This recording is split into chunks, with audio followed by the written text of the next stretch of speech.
Empty pots scattered across your patio come spring morning. Dead plants that cost you money and broke your heart. Sound familiar? I'm Sam from Seniors Gardening Advice, and winter doesn't have to be the enemy of your container plants anymore. Most gardeners lose their potted plants during cold months, but it's not because winter is too harsh. It's because they make 3 simple mistakes that are completely preventable. By the time we finish here, you'll know exactly how to keep every single container plant alive through even the coldest winter. Hit that subscribe button and ring the notification bell right now, because the tips I'm sharing could save hundreds of dollars worth of plants this season. Plus, drop a comment below and tell me which plants you've lost to winter before. I read every single one and often feature your stories in future videos. Understanding winter plant loss.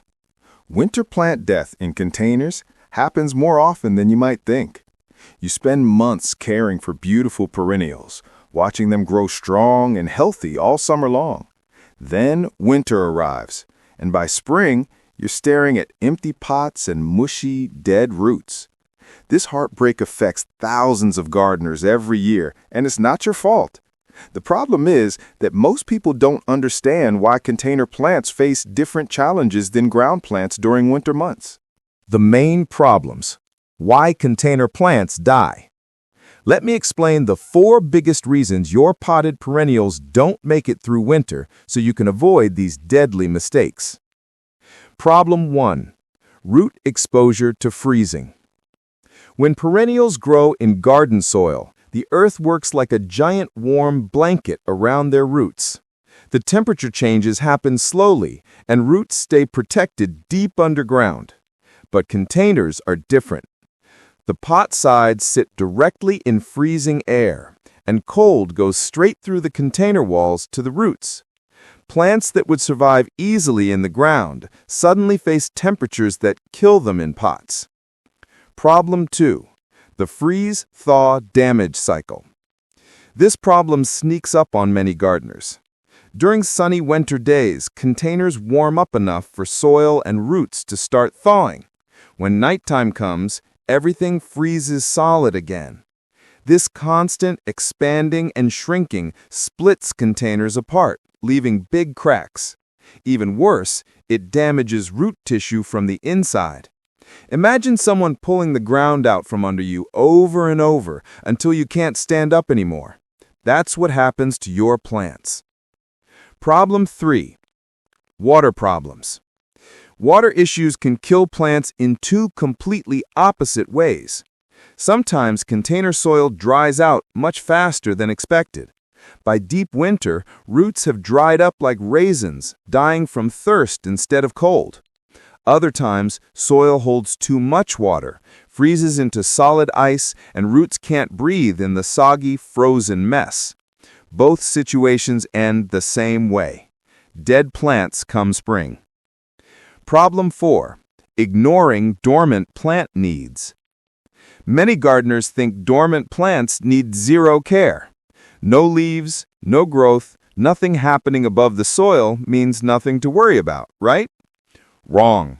Those roots are still alive underground, still breathing, still needing the right balance of moisture and temperature to stay healthy. Forget about them completely, and by April, you'll find nothing left to bring back to life. Sharing experiences. I've made all these mistakes myself over the years. Lost more beautiful container plants than I could account. I used to think that if a plant was labeled hardy, it could handle anything winter threw at it. But after many seasons of sad empty pots, I finally learned what actually works. I want to hear about your plant losses too. Maybe you lost a favorite plant you'd grown for several years, or something you thought was completely indestructible. Share your story in the comments section, because I feature viewer experiences in future videos. We all learn better when we share our gardening adventures and mistakes. Container overwintering method. Now let's talk about the first way to save your plants, keeping them right in their containers through winter. Many gardeners choose this method because it seems easier, and it can work wonderfully when done correctly. The good points about container overwintering. The biggest advantage is flexibility. You can move pots around your yard, tuck them into protected areas, and even bring them inside a garage, shed, or cool basement when needed. This method saves the lives of delicate or special plants that you don't want to disturb by digging up every fall. Many of us simply don't have room in our gardens to plant everything into the ground anyway. The challenges. Containers expose roots directly to cold air, and smaller pots are especially at risk.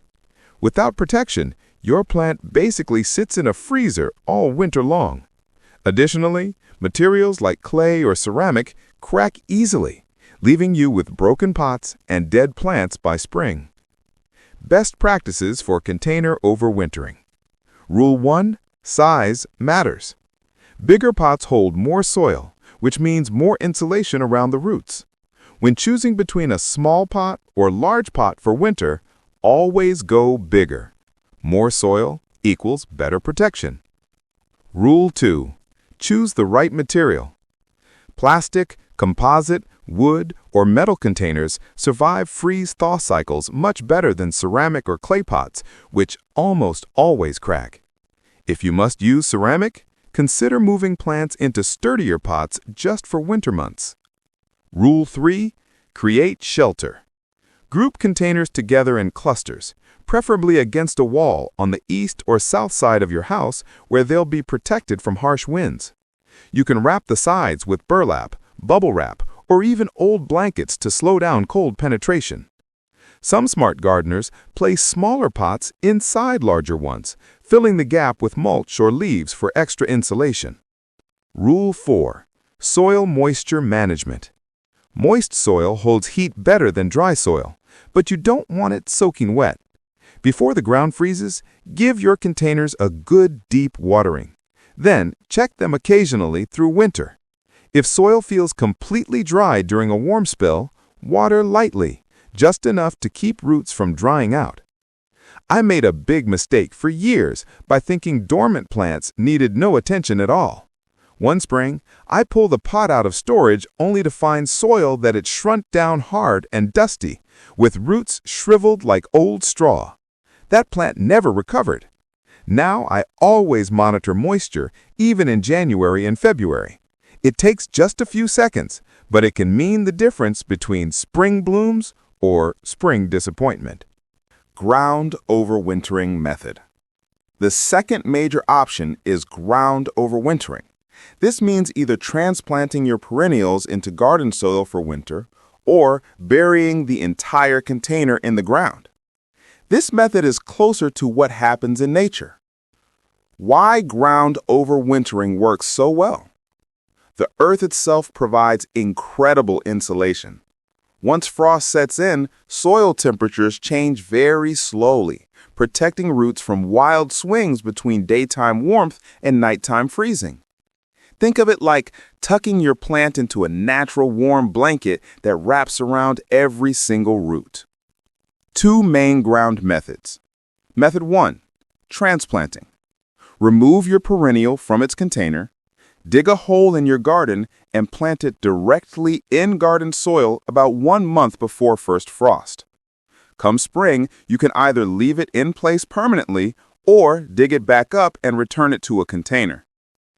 This is one of the most reliable ways to ensure survival because roots get treated just like any other garden perennial. Method 2. Burying the entire container. Dig a hole deep enough to sink the pot until just the rim shows above soil level. Fill dirt back around it, then cover the top with several inches of mulch like leaves, straw, or wood chips. This method protects both pot and plant while making it easy to lift the container back out in spring without disturbing roots. Important precautions are extremely important. Never bury a container in a soggy area where water pools, because frozen, waterlogged soil kills plants just as surely as freezing air does. If animals like voles or mice cause problems in your garden, consider surrounding buried containers with wire mesh so they can't chew on roots during winter. Timing matters a lot too. Don't wait until the last minute before a freeze hits. Ideally, transplant or bury containers 4 to 6 weeks before your first expected frost date. This gives plants time to settle and adjust before dormancy begins. The first year I tried burying containers, I wasn't sure it would work. But when spring arrived, plants I had buried in soil looked healthier and stronger than anything I had left above ground. That's when I realized sometimes the simplest, most natural method really is the best choice. Choosing the right method. Which method is right for you and your plants? The best choice isn't the same for everyone. It depends on your local climate, your garden setup, and even your lifestyle. Climate considerations. If you live in a colder area like USDA zones 3 through 5, your winters are long and harsh. In these areas, overwintering directly in containers outdoors is very risky. Unless plants are extremely hardy for your zone, the safer choice is either burying containers in soil or transplanting perennials directly into garden ground. That natural insulation gives them the best survival chances. If you live in a milder climate, zone 7 or higher, you might be able to keep many perennials in their containers with just a little extra protection, grouping them together, wrapping them, or moving them to a sheltered spot. You may not need to dig up your whole patio every fall. Space considerations. Do you have access to a garage, shed, or unheated basement? If yes, that opens the possibility of simply moving containers indoors for winter. If not, you'll want to lean more heavily toward the ground burying method. Container material factors. Heavy ceramic or clay containers are almost guaranteed to crack outdoors in hard freezes. In this case, you'll either want to move plants into sturdier containers before winter or bury the whole thing in soil for protection. If you're using large, thick plastic or composite containers, those can often survive outside with some insulation. Time and energy factors. If you have dozens of containers, moving each one indoors might not be practical. In that case, grouping them together outdoors and insulating them is a more efficient choice. On the other hand, if you just have a handful of special plants, maybe it's worth the extra work to carry them into the garage. I challenge you to tell me your USDA zone in the comments and whether you're leaning toward container overwintering or ground overwintering. I'll reply with my recommendation based on your specific situation. You might also help another gardener in your zone figure out their best strategy too. Step-by-step action plans. Now let me give you exact step-by-step action plans. Think of these as your overwintering checklists. Simple, clear, and ready for you to follow as soon as temperatures start dropping. Container overwintering steps. Step 1. Choose the right container. Bigger pots insulate better, and sturdy materials like plastic, wood, or metal will survive freeze-thaw cycles much better than fragile ceramics. Step 2. Prepare your plant properly. Stop fertilizing in late summer so the plant naturally slows down and enters dormancy. Trim back any dead or diseased leaves and make sure the soil surface is clean to prevent fungal problems. Step 3. Water deeply before the first hard frost. Moist soil holds heat better, giving roots a thermal buffer. Step 4. Insulate the container.